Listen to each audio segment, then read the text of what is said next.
South India shopping mall, the wedding మంత్ర, సరికొత్త wedding collection, south India shopping mall.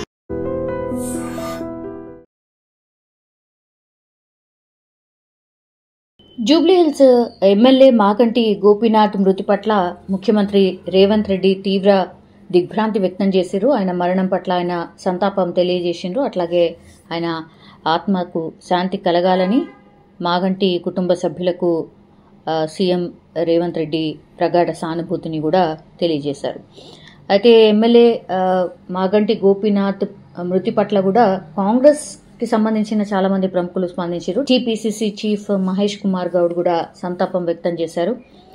Gopinath మరణం తనను దిగ్భ్రాంతికి గురి చేసింది. మాగంటి కింది స్థాయి నుంచి రాజకీయాల్లోకి వచ్చినటువంటి వ్యక్తి అండ్ ఎమ్మెల్యే కూడా ప్రజానాయకుడిగా మంచి గుర్తింపు కూడా తెచ్చుకున్నారు.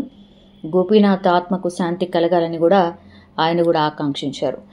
ఇక బీజేపీ అధ్యక్షుడు కిషన్ రెడ్డి గారు కూడా స్పందించారు. కేంద్ర మంత్రి బీజేపీ తెలంగాణ రాష్ట్ర అధ్యక్షుడు కిషన్ రెడ్డి కూడా సంతాపం వ్యక్తం చేశారు. గోపీనాథ్ గుండెపోటుతో కన్ను మూశారని తెలిసి కూడా తీవ్ర విచారం వ్యక్తం చేస్తున్నాను అంటూ ప్రకటించారు. అట్లాగే తెలంగాణ ఏర్పడిన నాటి నుంచి కూడా జూబ్లీహిల్స్ నియోజకవర్గం ఎమ్మెల్యేగా పనిచేసి ప్రజల మన్ననలు పొందినటువంటి నేత అంటూ కూడా ఆయన గుర్తు చేసుకున్నారు. ఇక బీఆర్ఎస్ జూబ్లీహిల్స్ ఎమ్మెల్యే మాగంటి గోపీనాథ్ అకాల మరణం పట్ల బీఆర్ఎస్ అధ్యక్షుడు కేసీఆర్ సంతాపం వ్యక్తం చేశారు. ఆయన కుటుంబ సభ్యులతో కూడా మాట్లాడినట్టుగా అట్లాగే వాళ్ళకు కూడా సానుభూతి తెలియజేశారు. కొంత ధైర్యం చెప్పే ప్రయత్నం కూడా చేసిన పరిస్థితి. జూబ్లీహిల్స్ ఎమ్మెల్యే మాగంటి గోపీనాథ్ ఈరోజు 5:45 తెల్లవారుజామున తుది శ్వాస విడిచారు.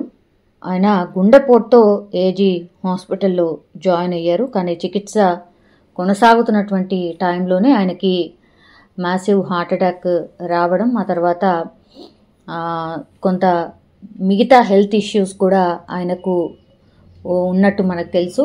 ఒక 3 నెలల క్రితం కూడా ఇదే ఏజీ హాస్పిటల్లోనే ఆయన ఈ కిడ్నీకి సంబంధించిన డయాలసిస్ కొనసాగుతున్నట్టుగా, అట్లాగే కిడ్నీకి సంబంధించిన సమస్య ఉన్నట్టుగా కూడా మనకు తెలిసిందే. సో 3 నెలల క్రితం నుంచి కూడా ఆయన కొంత హెల్త్ ఇష్యూస్ ఫేస్ చేస్తున్నారు.